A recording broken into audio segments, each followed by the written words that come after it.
राज्य विधिमंडळाचं नागपूर अधिवेशनाला कालपासून सुरुवात झाली आणि आज दुसरा दिवस अधिवेशनाचा आहे। या अधिवेशनाच्या दुसऱ्या दिवशी अभूतपूर्व असा गोंधळ विधिमंडळात आणि दोन्ही सभागृहांमध्ये आपल्याला पाहायला मिळाला।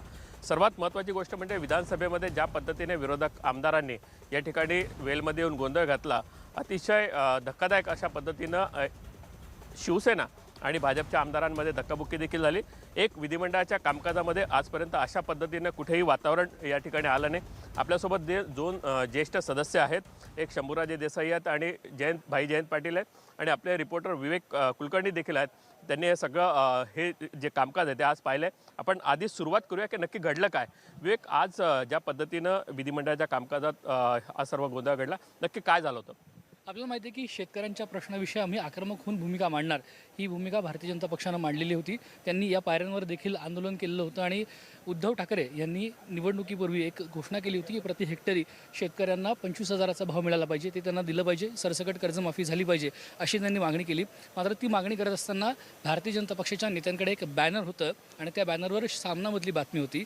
उद्धव ठाकरे हे मराठवाड्यात औरंगाबादमध्ये जेव्हा शेतकऱ्यांची भेट घ्यायला गेले होते, ते अवकाळग्रस्त शेतकरी होते, अवकाळी पावसाने त्रस्त झालेले शेतकरी होते, त्यावेळेस त्यांनी ती मागणी केलेली आणि तेच बॅनर घेऊन जेव्हा अभिमन्यू पवार आणि नारायण कुचे हे भारतीय जनता पक्षाचे दोन आमदार त्यांनी बॅनर्स मुख्यमंत्र्यांच्या चेहऱ्यासमोर सुद्धा त्यांनी आणले होते आणि इतर मंत्री जे निवेदन करत होते त्यांच्या देखील चेहऱ्यासमोर आणलेले होते आणि त्यावेळेस गदारोळाला सुरुवात झाली। संजय गायकवाड हे जे शिवसेनेचे आमदार आहेत त्यांनी पाहिलं की सामनाचा बॅनर आहे आणि त्यासोबतच त्यावर उद्धव ठाकरे यांचा फोटो आहे, त्यामुळे त्यांनी अतिशय आक्रमकपणे तिथं भूमिका घेतली आणि ते बॅनर्स खेचाखेचीचा प्रयत्न केला आणि त्यातून थोडीशी धक्काबुक्की सभागृहात आपल्याला पाहायला मिळाली आणि त्यामुळे एक वेगळाच अभूतपूर्व प्रसंग या सभागृहात पाहायला मिळाला। 2009 साली आपण पाहिलं की मनसेच्या आमदारांनी जेव्हा अबू आझमी यांनी हिंदीत शपथ घेण्याचा प्रयत्न केला होता, त्यावेळेस धक्काबुक्की झाली होती आणि त्यानंतरचा आत्ताचा जो प्रसंग आहे तो हा खरं तर एक विधानसभेची जी प्रतिष्ठा आहे त्याला अजिबात साजेसा हा प्रसंग नक्कीच विधानसभेची प्रतिष्ठा, कारण दोन आक्रमक आमदार आपल्यासोबत आहेत। कारण शंभूराजे देसाई देखील खूप आक्रमक आहेत, जयंत पाटील देखील विधान परिषदेमध्ये खूप आक्रमक आहे। देसाई साहेब, हे मर्यादा ओलांडण्याचा प्रकार याला म्हणू शकतो आपण? नक्की जो प्रकार आज सकाळी सभागृहामध्ये झाला तो अतिशय चुकीचा आणि परंपरेला पूर्णतः सोडून झालेला आहे। प्रखरपणानं आपली भूमिका मांडणं हे विरोधी पक्षाचं काम आहे, ती त्यांनी मांडली पाहिजे। परंतु आज जाणीवपूर्वक सभागृहामध्ये सर्व विरोधी पक्षाचे सदस्य आल्यानंतर सुरुवातीपासूनच त्यांचं या ठिकाणचं वागणं जे होतं ते घोषणा त्यांनी दिल्या इतपत ठीक आहे, वेलमध्ये उतरले इतपत ठीक आहे, परंतु जे बॅनर त्यांनी आणले, बॅनरसुद्धा कधी थोड्या प्रमाणामध्ये फडकवतात। पण माननीय मुख्यमंत्री महोदय उद्धव ठाकरे साहेब ज्या ठिकाणी बसलेले होते, जाणीवपूर्वक माननीय उद्धव ठाकरे साहेबांच्या समोर विरोधी पक्षाचे आमदार हे बॅनर धरत होते आणि जाणीवपूर्वक अशा पद्धतीचे ते वर्तन करत होते। माननीय अध्यक्षांनी सुद्धा त्यांना अनेक वेळा समज दिली, परंतु ते न ऐकल्यामुळं अशा पद्धतीनं शिवसेनेचे आमदारसुद्धा थोडेसे संतप्त झाले।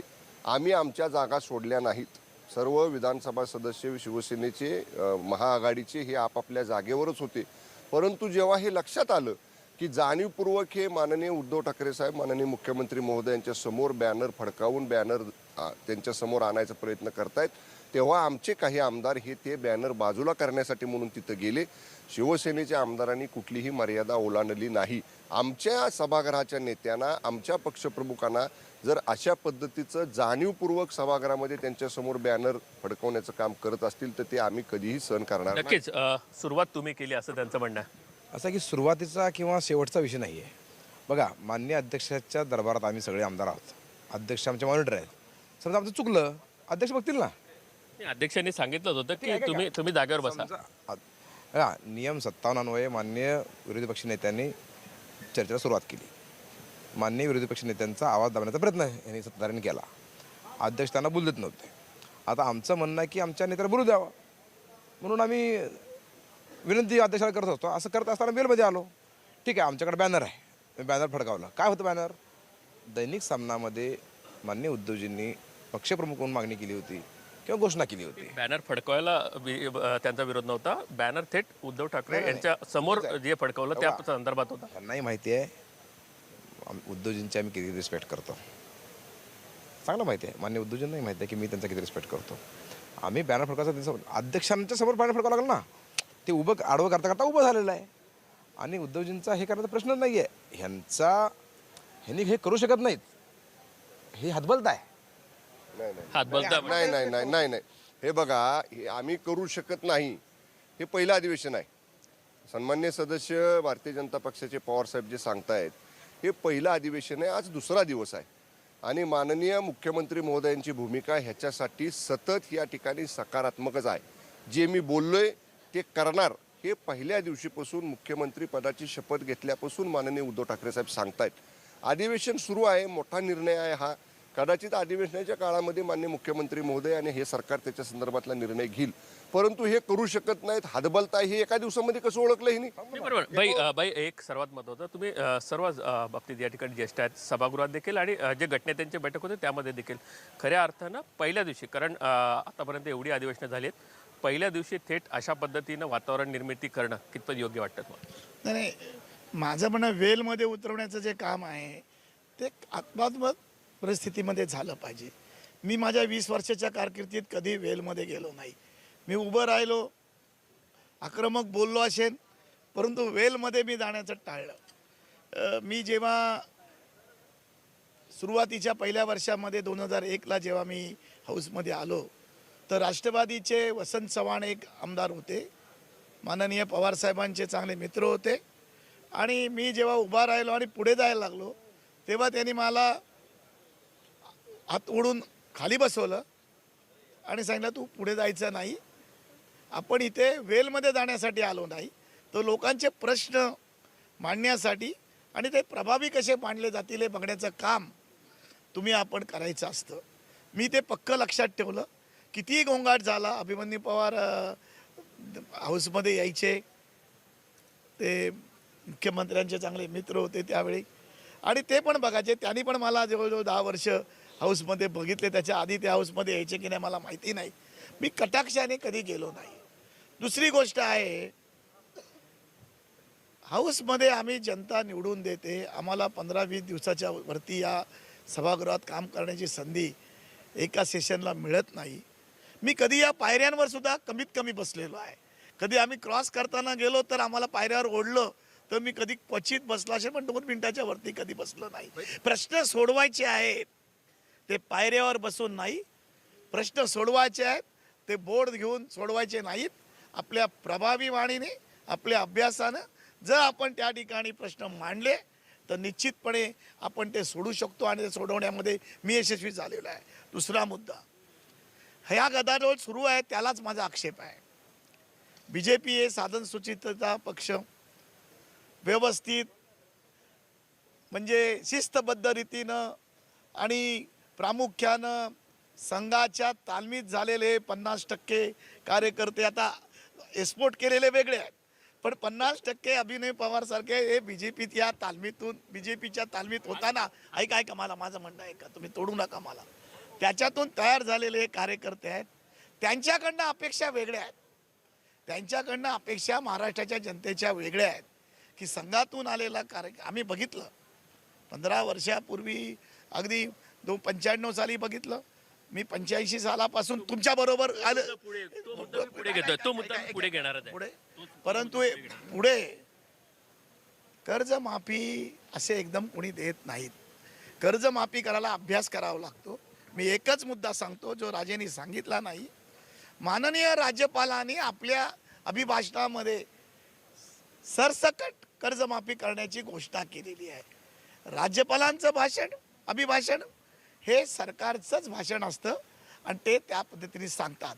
तर ह्याच्या पुढे बोलण्याची गरजच नाही आहे. पुढल्या अधिवेशनामध्ये सांगितलं पाहिजे. प्रशासनाला सगळी आकडेवारी आहे, किती कर्जमाफी झाली, योग्य कर्जमाफी झाली, आणि माननीय उद्धवजी ठाकरे यांना सरसकट कर्जमाफी करायची आहे. कागद गोळा करायला पाहिजे. 3 पक्षाचं सरकार आहे. तो मुद्दा आपण तुम्ही टाळता. तो मुद्दा मी घेणारच आहे. तो जो मुद्दा आहे तुम्हाला तोडून तो याच्यासाठी सांगतोय की साधन सुचितेचा जो तुम्ही विषय काढला, यांचे म्हणजे भाजपचे पंतप्रधान, पुन्हा देशाचे पंतप्रधानांनी देखील हा मुद्दा उपस्थित केला की विधिमंडळामध्ये आणि सभागृहामध्ये कशा पद्धतीने वागावं या संदर्भातले त्यांनी थेट भाषण दिलं आणि राष्ट्रवादीने स्तुती देखील केली होती. त्याच्यातून तुम्ही काही बोध घेणार आहे की नाही? बोध आहेच आहे. आम्ही चांगलंच वागतोय. आता आमचा आवाज दाबण्याचा तुम्ही प्रयत्न केल्यानंतर काय करायचं? जे आयुध आहेत त्याचा वापर करावा लागेल. तेच केलेलं आम्ही. बरं, फलक आज फडकवलाय का? महाराष्ट्राच्या स्थापनेपासून जर तुम्ही इतिहास बघाल तर आज शिवसेनेच्या असतील, राष्ट्रवादी फडकवण्याला या ठिकाणी कुठे बाहेर देखील आणि सभागृहात, पण सर्वात महत्वाचं म्हणजे लक्ष वेधण्यासाठी हातगाईवर येणं गरजेचं आहे का? शिवसेनेच्या सन्मान्य सदस्यांनी केलेली ती चूक आहे. बघा, अध्यक्षांनी समजा मला काय पनिशमेंट करायचे, अध्यक्ष करतील ना, हे कोण मला पनिशमेंट करणार? समजा अध्यक्षांना वाटलं की फलक नियम आहे, अभिमन्यू पवारला सस्पेंड करतात, ठीक आहे, माझ्यासोबत जे सहकार्य ते अध्यक्ष ठरवतील ना, तो डेकोरम अध्यक्षांचा आहे. शिवसेनेच्या सदस्यांना कोण सांगितलं हातगाई या म्हणून किंवा धराधरी करा म्हणून? पण शिवसेनेचे आमदार देखील आक्रमक झाले होते. मी सांगतो ना, मी मगाशी सुद्धा सांगितलं, जेव्हा सभागृहाचे नेते, आमचे पक्षप्रमुख, राज्याचे माननीय मुख्यमंत्री ह्यांच्या समोर जेव्हा तुम्ही फलक धरता, जाणीवपूर्वक धरता, चुकून उभ्याचा आढावा झाला आम्ही समजू शकतो. मी सभागृहामध्ये होतो, पवारसाहेब सभागृहामध्ये होते. हे जाणीवपूर्वक माननीय मुख्यमंत्री महोदयांच्या समोर फलक धरण्याचं काम वारंवार जेव्हा त्यांच्याकडनं होत होतं, तेव्हा आमचे काही सन्मान्य सदस्य तो फलक बाजूला करण्यासाठी म्हणून माननीय मुख्यमंत्र्यांच्या समोरचा फलक बाजूला करण्यासाठी म्हणून गेले. गर्दी झाली तिथं, जास्त सदस्य आल्यामुळे एकमेकाला धक्का लागला असेल. आमच्या सदस्यांनी जाणीवपूर्वक कोणाला शिक्षा केली किंवा कोणाच्या अंगावर धावून गेले अशातला प्रकार नाही. मी परत सांगतोय की शेवटी आमचे पक्षप्रमुख, आमचे नेते हे आम्हाला सर्वोच्च आहेत आणि त्यांचा जेव्हा जाणीवपूर्वक अशा पद्धतीने विधिमंडळामध्ये सभागृहामध्ये जर कुणी अशा पद्धतीचं त्यांच्यासमोर फलक धरत असेल तर आम्ही ते सहन करणार नाही. आम्ही संसदीय मार्गानं केवळ ते बाजूला करण्याचा आमच्या काही सन्मान. ज्या पद्धतीने हातगाईची जी हातगाईची लढाई या ठिकाणी सुरू झाली होती, विरोधी पक्षनेते सुद्धा अचानक अवाक झाले होते की अशा पद्धतीने स्वतःच्या पक्षाच्या नेत्यांनी वागू नये असं थेट या सुरुवातीला त्यांचे नेते बाजूला. ऐका ना, फलक धरल्यानंतर काय होता फलक? जी मागणी त्यांची ती मागणीच होती ना. असा फलक काय चुकीचा होता? दैनिक सामनाचं हेडिंग होतं, फ्रंट पेज होता त्या काळी आलेला, म्हणजे 1 महिन्यापूर्वी आलेला. आमचं काय म्हणणं आहे, आम्ही काय 1 लाख मागतोय का शेतकऱ्यांना हेक्टरी द्या म्हणून? आम्ही काय 50,000 मागतोय का? जे तुम्ही म्हणताय 25,000च द्या. तुम्हाला पण सत्ता होतीच की तेव्हा. नाही, पण आम्ही नाही म्हणलो ना, आम्ही नाही म्हणतो 25,000 म्हणून. तुम्ही म्हणलात बांधावर जाऊन 25,000 देतो तर द्या, एवढंच म्हणणं आहे आमचं. We are anguished at the manner in which the police has dealt with peaceful demonstrations. We have the example in Delhi where the police entered the Jamia women hostel and dragged the women students out. It mercilessly beat other students, not only here in Delhi, who were demonstrating, which is their democratic right and is ours to demonstrate. I think you all have seen that the BJP government, that the Modi government seems to have no compulsion when it comes to shutting down people's voices and implement legislations which do not seem to be acceptable to the people and to us in a democracy. Madam he's alleging that the Congress. I would like other. प्रधानमंत्री कह रहे हैं कि कुछ vested interest हैं जो इस तरह का डिस्टर्बेंस फैला रहे हैं. We have appealed to the president. We have asked the President We have asked the president to please advise the government to withdraw this diabolical, divisive act. State in as the head of the state, उनको government को advice देना है, ये repeal करना है, withdraw करना है. ये नहीं चलेगा, एकदम नहीं चलेगा, क्योंकि दिस act only will affect the poorest of the poor. Nobody who is rich will be affected. So we've advised this, and as Madam has said, we have also apprised him of the students. There's an upheaval in the whole country. So that is what we've done, 12 political parties. The President of India is the custodian of our constitution. And as the custodian of the constitution, we said that he cannot allow his government to violate the constitution and violate it in such a manner. संरक्षक है हमारे संविधान की. हम संविधान इस तरीके से उल्लंघन जो हो रहा है, ये स्वीकार नहीं है देश के लोगों को, हम सबको, विपक्षी पार्टियों को. और हमने आवेदन किया राष्ट्रपति जी से, अपनी एडवाइस दें, अपनी सलाह दें उनकी सरकार को इस कानून को वापस ले। और ये हमारा है राष्ट्रपति महोदय से, ये आग्रह हम सभी वहाँ पर बता के आ रहे हैं।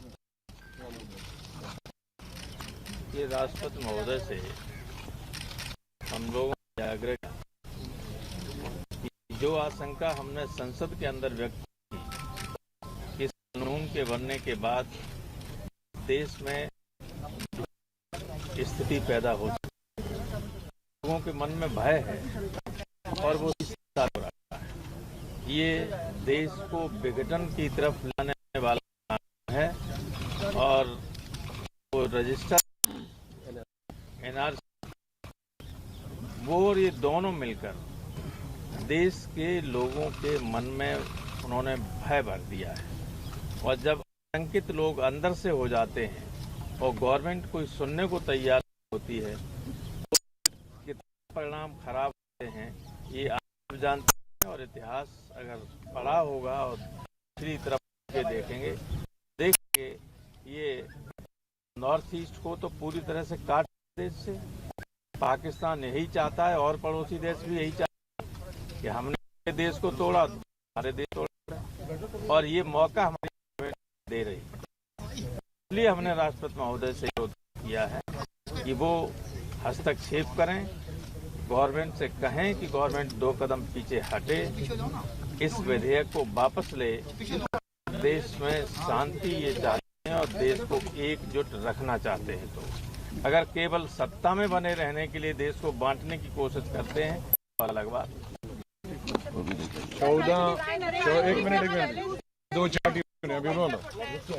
14-15 राजनीतिक दल, 2-3 तो यहाँ पहुँच नहीं पाए क्योंकि आज मौसम से कुछ फ्लाइट्स लेट हैं।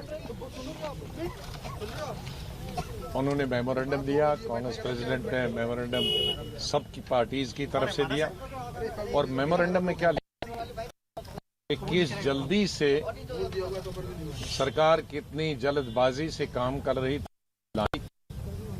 और उनको मना भी किया था एडवाइजर्स ने भी और दूसरे राजनीतिक दलों ने भी कि ये बिल कानून बनेगा, ये देश के हित में नहीं, ये कॉन्स्टिट्यूशन के मूल जो हमारे आधार है उनके खिलाफ, ये देश को बांटने वाला बिल। लेकिन अपनी जो संख्या उनकी लोकसभा में थी और राज्यसभा में जो उन्होंने जोड़ी, उसके आधार पर लोगों की कोई परवाह नहीं की, देश कोई परवाह नहीं की। देश इस कानून को स्वीकार करे या न करे उसकी कोई न करते हुए ये कानून बनाया।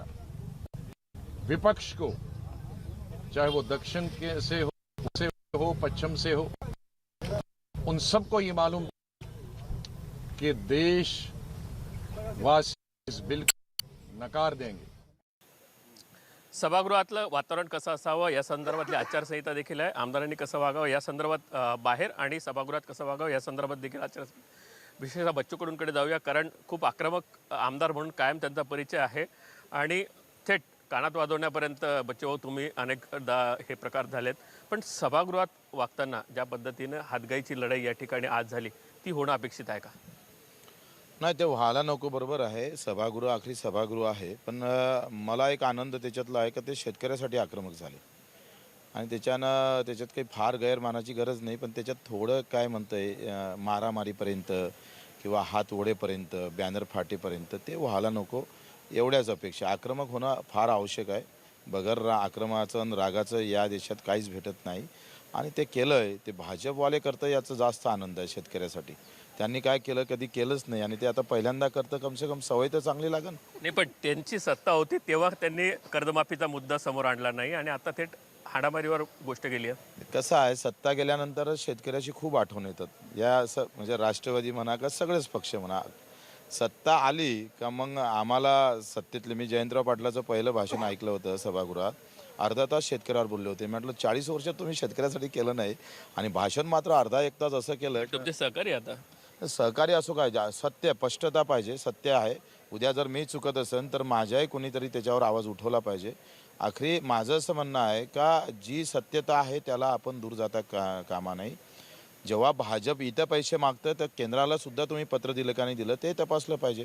केंद्राचा निधी आणि इथला निधी असं मिळून 25 का आले 35,000 द्या ना, काय हरकत आहे. 10,000 केंद्राची उद्या 25,000 राज्य सरकारचे जाईल. दोन अत्यंत महत्त्वाचे मुद्दे आहेत.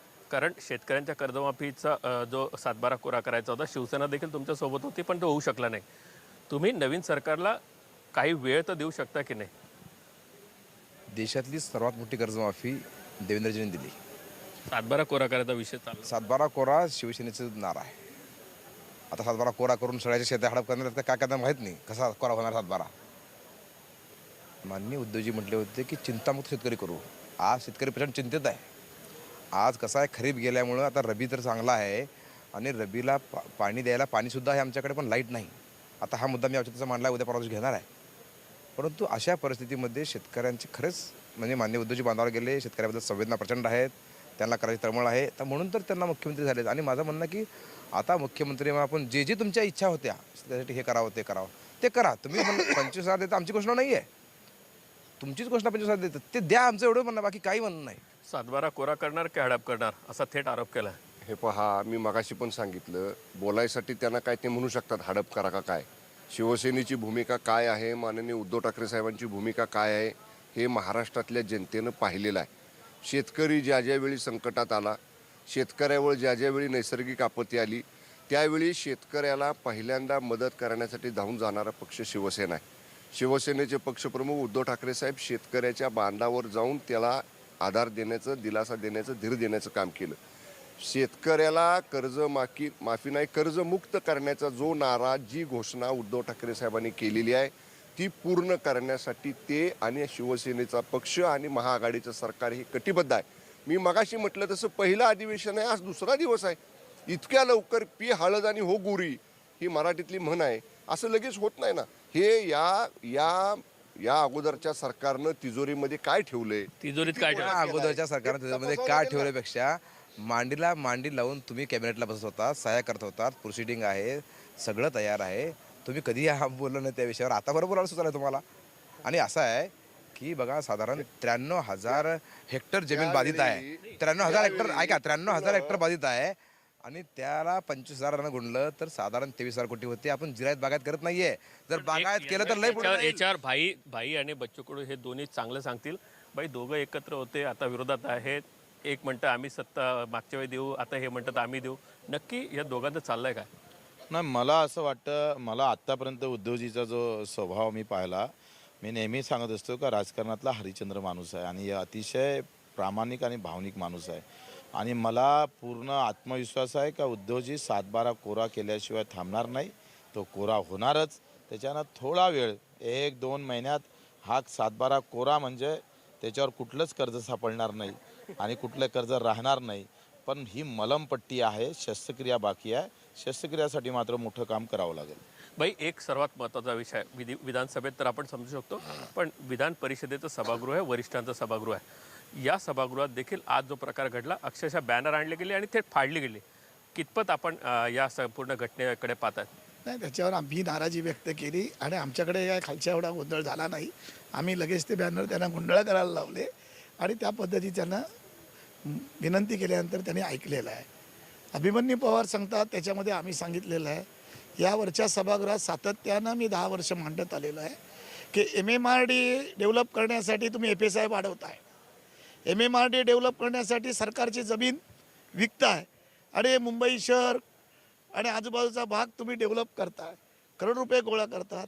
एक तुकडा विकून टाका ना शेतकऱ्यांसाठी आणि 2-3 लाखाची एकदाच देऊन टाका कर्जमाफी. उद्या मला जर राज्यपालाच्या भाषणावर बोलण्याची संधी याने दिली, सभागृह बंद नाही पाडलं, तर मी आकडेवारी निश्चित देतो. पुण्याचं संशोधन केंद्र आहे, पुण्याला शेती संशोधन केंद्र आहे, राजे सांगतील, ते शिवाजीनगरच्या लागून आहे. आपण बघितलं त्या जमिनीत ते संशोधन केंद्र जाऊन खटावला नेऊन दे, यांच्या मतदारसंघात जाऊन दे, लातूरला चांगला आहे. आणि संशोधन केंद्र ती जमीन विकून टाका, 5 लाख कोटी रुपये तुम्हाला मिळत आहेत. मी नाही, मुद्दा तुम्ही घेत नाही पत्रकार, याच्यावर तुम्ही कुठेही याच्यामध्ये मीडिया बघत नाहीये की तो जो विषय तो शिवाजीनगरचा विषय जो आहे तो कोर्टात आहे. शिवाजीनगरचा विषय जो सोडून द्यावा. अजून भरपूर प्रॉपर्टी आहे पुणे शहराला लागून तुमची जलसंपदाची मालमत्ता आहे. हे तुम्हाला जर खरोखर करायचं आहे तुम्ही घेत नाही आहात. शेतकऱ्यांच्या बाजूने तुम्ही बोलायला शिका. शेतकऱ्यांच्या विषयी बोलायचं म्हणूनच हा संपूर्ण शो आयोजित केला काय माझं म्हणणं आहे प्रफुल्लजी की तुम्ही या ठिकाणी सरकार पैसे उपलब्ध करू शकतो. आमच्या सूचना आहे का चहा पानाच्या कार्यक्रमाला मी माननीय मुख्यमंत्र्यांना सांगितलं की आपल्याला जर पैसे उपलब्ध करून कर्जमाफी सरकारकडे पैसे नाहीत आम्हाला जाणीव आहे पण पैसे उपलब्ध कसे होऊ शकतील याचं पण आमच्यासारख्या लोकांना विचारा ना तुम्ही. जरा आम्ही चर्चा करू. बच्चूभाई आहेत, बच्चू कडू आहेत, आम्ही आहोत, राजू शेट्टी आहेत, आम्ही देतो ना पर्याय तुम्हाला काय ना काहीतरी. त्याच्यामध्ये काय फरक. लॉंग टाईम कर 30 वर्षांनी मेट्रोला आणतात समृद्धीला आणतात. लॉंग टाईम कर्ज आणखीन आणा ना 50 वर्षांनी. काल जे सुपात होते आज जातात आहेत. अगदी खरी गोष्ट आहे. त्यामुळे मागण्या देखील बदलल्यात आणि मागण्याची पद्धत देखील बदललेली आहे. आपण पाहिलं की शिवसेना स्पष्टपणे म्हणत होती की प्रति हेक्टरी 25,000 रुपये हे मिळाले पाहिजेत. ते फिजिबल होते की नाही हे आता शिवसेनेला स्पष्ट करून द्यावं लागणार आहे. प्रफुल्ल, आता जो उल्लेख झाला की आता खरोखरच अवकाळी पावसामुळे शेतकरी खरोखर त्रस्त झालेला आहे. जवळपास 93 लाख हेक्टर शेतीचं नुकसान झालेलं आहे. 1 ते 1.25 कोटीपेक्षा जास्त शेतकरी या सगळ्या पावसामुळे नैसर्गिक आपत्तीमुळे त्रस्त झालेला आहे. हा आजचा गोंधळ झाला, ही चर्चा झाली, विधानसभेच्या अध्यक्षांनी समज देखील दिली. पण यातून खरोखरच शेतकऱ्यांना दिलासा कसा मिळणार हा प्रश्न आहे. तो मार्ग कसा असणार ते लोकांना कळायला पाहिजे. नक्कीच मार्ग कसा असणार कारण केंद्राकडे पैसे बाकी आहेत. 25 ते 30,000 कोटी रुपयाकडून केंद्राकडून येणं अपेक्षित आहे. पूरग्रस्तांना देण्याची मदत असेल, अवकाळी पावसाची मदत आहे ती देखील येणं बाकी आहे. केंद्राचे काय नॉर्म्स आहेत. केंद्र त्या नॉर्म्सवर पैसे देत असतं. असं केंद्र कोणालाही पैसे नाही वाटत. त्याचे काय नॉर्म्स आहेत, त्याचे काय नियम आहेत, त्याच्यानुसार पैसे मिळतात केंद्राचे. पण आपण मुख्यमंत्री तुमचे एकदम जवळचे मित्र होते. मुख्यमंत्र्यांनी या संदर्भातला पाठपुरावा केला पण अजूनही मिळत नाही. म्हणजे चुकीच्या पद्धतीने सगळी प्रोसेस झाली असं वाटतं. नाही चुकीच्या पद्धतीने नाही. तर आता राज्य सरकारनं मागणी करावी. जे काय त्यांची कमिटी आहे ते नॉर्म्स ठरतील, त्या नॉर्म्सवर पैसे मिळतील ना. केंद्र असेच सगळ्या राज्याला मदत करतच आहे. आणि तसे मान्य उद्योजकांचे मोठे भाऊ आहेत मोदीजी. त्याच्यामुळे मोदीजीने माहिती तर मोदीजी सुद्धा. हा मुद्दा देखील तुम्ही आता उपस्थित केला. अत्यंत महत्त्वाचा मुद्दा आहे. केंद्रात अनेक मोठे मोठे प्रश्न जे आहेत ते सुटतात. शेतकऱ्यांचा प्रश्न सुटू शकत नाही असं वाटतं. काय झालं या एका महिन्यात जर पाहिलं ना तर 370 आलं, राम मंदिर झालं, आता नागरिकत्वाचा प्रश्न आला. जिथं आपण नवीन कायदे आणि काही दुरुस्त्या तिथं करतो मोठ्या ताकदीनं तर याच्यासाठी आखरी सगळा विषय शेतकरी हा विषय मुळातच केंद्राच्या कोर्टात आहे. म्हणजे हमीभावापासून तर सगळ्याच गोष्टी. तर मग आता केंद्राची टीम येऊन गेली मग पैसे वाढवून द्यायला काय हरकत आहे. पैसे कमी जास्त करायसाठी काही वेगळे नियम नसतं. त्यात निकष बदलायला काही वेळ लागत नाही. एक कॅबिनेटचं काम आहे. तुम्ही एका रात्री राष्ट्रपती राजवट उठवली आता शेतकऱ्यासाठी का तुम्ही काय पाकिस्तानात. अत्यंत महत्त्वाचा मुद्दा आहे की एका दिवसात रात्रीत राष्ट्रपती राजवट पहाटे शपथविधी होऊ शकतो तर शेतकऱ्यांना कर्जमाफी किंवा शेतकऱ्यांचे पैसे का मिळू शकत नाही. त्याचा नियम आहे. राष्ट्रपती राजवट उठवल्याबरोबर शपथ घेतली पाहिजे तरच उठवता येते. म्हणून तसं ते हे केलेलं आहे. पण पहाटेच्या पहाटे शपथविधी रात्री शपथविधी अत्यंत पहाटे. रात्रीच्या दिवसा नाही 8 वाजता झाला. पहाटे कुठे झाला. 8 पार्टी सुरू केली 8 वाजता झाला. राष्ट्रपती असा नियमच आहे. राष्ट्रपती राजवट उठवल्याबरोबर शपथ घेतली पाहिजे तरच उठवता येते. मला एक मगाच्या उद्देशानं सांगायचं आहे. आपण म्हणला की केंद्र बच्चूभाऊ जसे म्हटले की निधी द्यायला कमी जास्त करायला केंद्राला कुठले नियम नाहीत. महाराष्ट्र राज्य हे असं राज्य आहे की ते केंद्राला भरभरून कर रूपानं पैसे देत आहे. आत्तापर्यंतचा जर हिशोब केला तर ज्या प्रमाणात राज्याचा वाटा केंद्राकडे करायचा गेलेला आहे त्या प्रमाणात परतावा आलेला नाही. त्यामुळं अशी परिस्थिती असताना राज्यातला शेतकरी संकटात असताना थोडासा विशेष बाब म्हणून केंद्रानं जर दिला हात केला आणि केंद्रानं जर राज्यातल्या शेतकऱ्याला अधिकची मदत केली तर त्याच्यात काय फारशी मोठी तांत्रिक अडचण किंवा कायद्याची अडचण नाही. आणि मी म्हटलं तसं जे मान्य भारतीय जनता पक्षाचे सन्मान्य सदस्य म्हणतात की तुम्ही काय करणार आहे तर त्यांचे माननीय पंतप्रधान केंद्रामध्ये आहेत. ते इथं गोंधळ घालण्यापेक्षा त्यांनी शिष्टमंडळ न्यावं त्यांचं दिल्लीला मान्य पंतप्रधानांच्याकडून. शिवसेनेच्या महाआघाडीच्या सरकारनं जी मागणी केलेली आहे त्याला पूर्णपणानं आमचा पाठिंबा आणि ते पैसे द्या एवढंच त्यांनी देवेंद्र फडणवीसांनी जायला हवं. माननीय उद्धवजींनी घोषणा केली की मी 25,000 रुपये माफी देणार आहे हेक्टरी. 25,000 मदत देणार आहे. ते काय मान्य मोदीजी जेव्हा केली का. आम्ही माननीय देवेंद्रजींनी कर्जमाफी दिली 30,000 कोटीची. आम्ही आमच्या महाराष्ट्राच्या जीवावरच गेली. आपल्या तिजोरीतून गेलेली आहे. आणि तुम्ही 25,000 रुपये प्रति हेक्टर देताय, त्यावेळेस मागणी करताना ते देखील द्यायचं म्हणतायत, ते देखील द्यायचं म्हणतायत, पण ते म्हणतायत की आमचे जे पैसे जीएसटीच्या रूपाने आहेत ते आम्हाला परत द्या अशी मागणी द्या. तुम्ही रितसर मागणी करा. जे काही नियम, आता मला नियम माहीत नाही त्यातले, मला बोलणं उचित नाही त्या नियम माहीत असल्यामुळं, पण जे काही नॉर्म्स आहेत त्या नॉर्म्सनुसार केंद्र तुम्हाला मदत करेल. भाई शेतकऱ्यांचे असो किंवा नागरिकांचे प्रश्न असो, या पद्धतीने मांडायला हवे. ह्या सगळ्या पद्धतीनं मांड्यावर गोंधळ घालून या प्रश्नापासून सत्तारूढ असो की विरोधी असो दोघं पळ काढतात असं वाटतं. हे सत्तारूढ पक्षाची आता त्याला द्यावंच लागेल ती जबाबदारी आहे. समान किमान कार्यक्रम जेव्हा आम्ही आमंत्रणला बच्चू कडू, आम्ही शेतकरी कामगार पक्ष, अबू आझमी आणि राजू शेट्टी, हितेंद्र ठाकूर या सगळ्या आमच्या छोट्या पक्षाने जेव्हा दिलं तेव्हा ही अट आम्ही पहिली टाकलेली आहे कर्जमाफीची. त्याच्यामध्ये काय प्रश्न नाही. माझं म्हणणं केंद्राचं जे पथक आलं महाराष्ट्रामध्ये निवडणूक झाल्यानंतर सुद्धा आलं, त्या केंद्राच्या पथकाचा रिपोर्ट काय आहे, त्याचा अहवाल काय आला आहे आणि केंद्राने ते मान्य किती केलेलं आहे, त्याच्यामध्ये प्रत्यक्ष हानी झाली होती की नाही हे आपल्याला महाराष्ट्राला कळलं नाही आणि सभागृहाला पण कळलं नाही. आणि म्हणून ज्या वेळेला पुन्हा शपथ घेतली त्याच्या आधी कोणी नव्हतं, राष्ट्रपती राजवट होती. राष्ट्रपती राजवट असताना पथक आलं, पुन्हा केंद्राने मदत देतो म्हणून जाहीर केलं. माननीय राज्यपालांनी सांगितलं आम्ही भरीव मदत देतो म्हणून. त्याचं काही झालं नाही. हे जे म्हणतायत अजून किती नॉर्म्स पाळायला पाहिजे.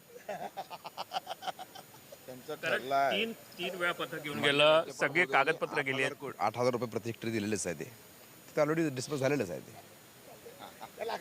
उर्वरित रक्कम कधी मिळेल. हे असं आहे की 22 नोव्हेंबर ते 24 नोव्हेंबर या दरम्यान केंद्रीय पथक महाराष्ट्रात येऊन गेलं. 23 नोव्हेंबरला एक शपथविधी झाला, आपल्याकडे राजीनामा झाला आणि ह्या केंद्रीय पथकाने नेमकी काय पाहणी केली याकडे कुठल्याही राजकीय पक्षाचं लक्ष नव्हतं. बरं, राज्यातल्यांचं भांडण आहे ना शिवसेना भाजपचं, पण उद्धवजी काय म्हणतात की पंतप्रधान नरेंद्र मोदी हे माझे मोठे भाऊ आहेत, छोट्या भावाने मोठ्या भावाशी बोललं पाहिजे आता याबद्दल. कुठेतरी मोठ्या भावाला अडचणीत आणण्याचा प्रयत्न, लहान भावाला अडचणीत आणण्याचा प्रयत्न मोठ्या भावाकडनं होता असं वाटतं. नाही, आपण जसं म्हटलं तसं माननीय उद्धव ठाकरे साहेबांनी सांगितलेलं आहे की मी मोठ्या भावांना भेटायला जाणार आहे. माननीय उद्धव ठाकरे साहेबांनी सांगितलेलं आहे. तर अधिवेशन आता सुरू आहे.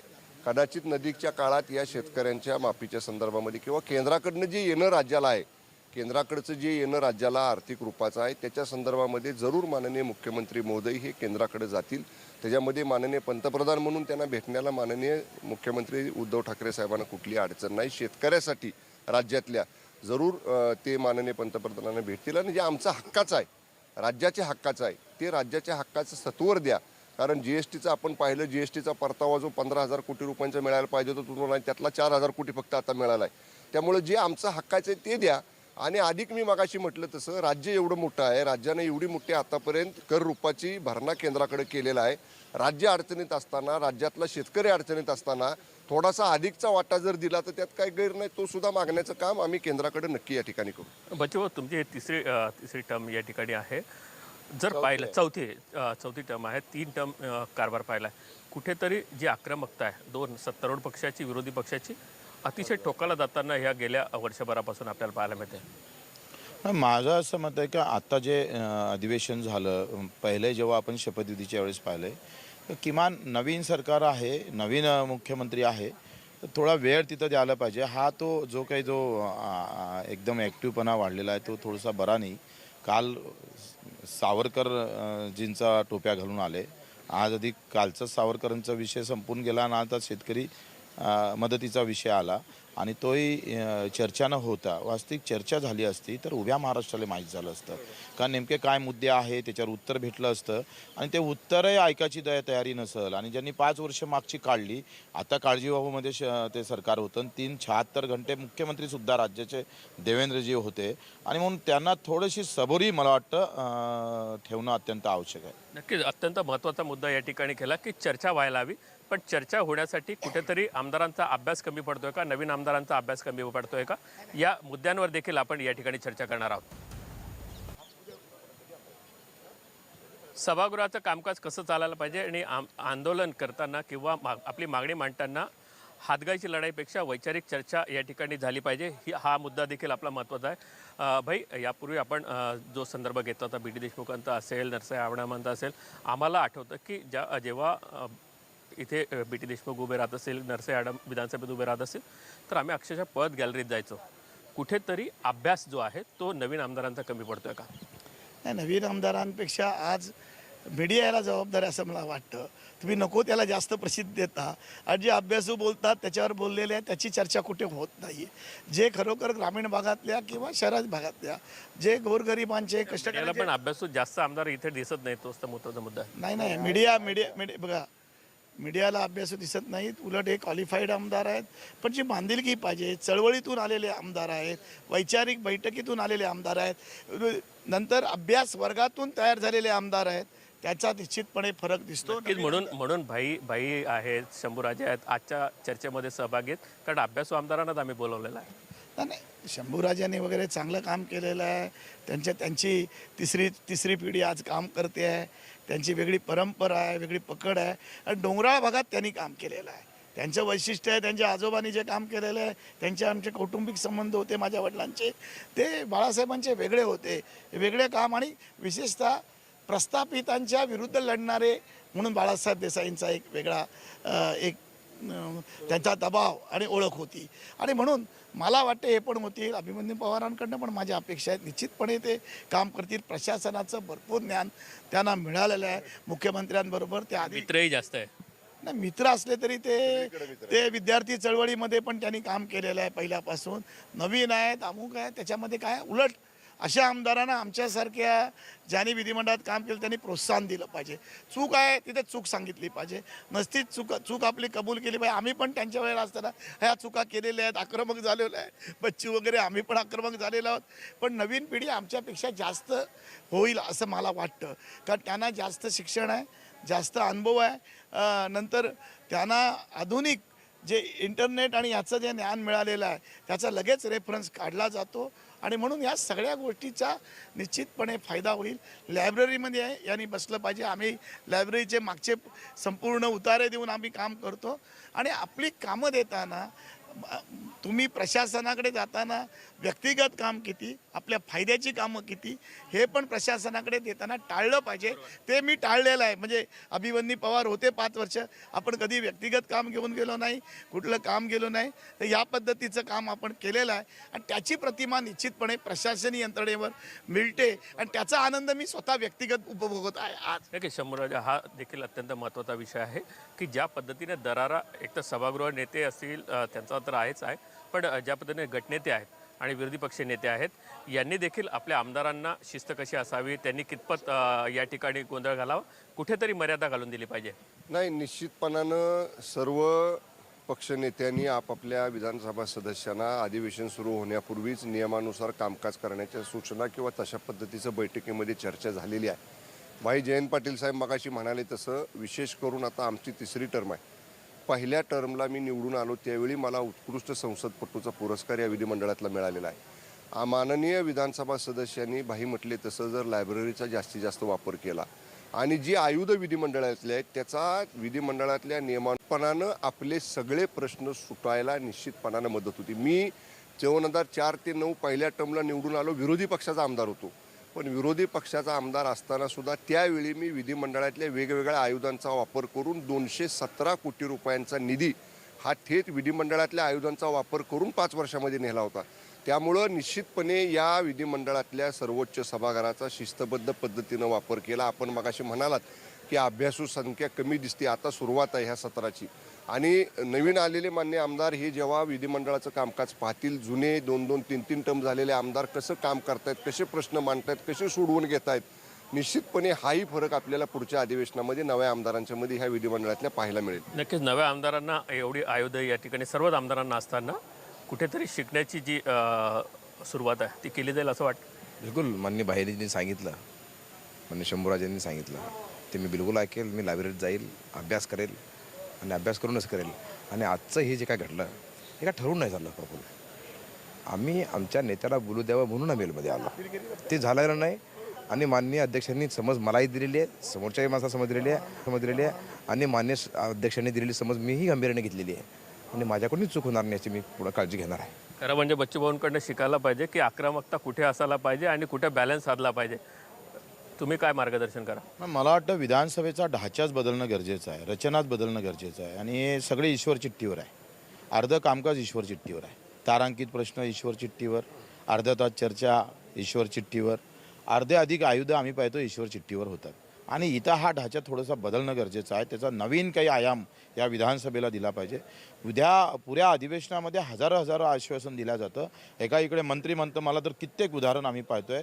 माझा सामाजिक न्याय मंत्री म्हणत होता उद्या 48 घंट्यात तो निर्णय आम्ही करू. 48 घंट्याने 48 वर्ष झाल्यावर सुद्धा ते फाईल हालत नाही. सभागृहातून मंत्रालय चाललं पाहिजे. सभागृह ही अतिशय दर्जेदार, पवित्र आणि अतिशय बलशील आहे.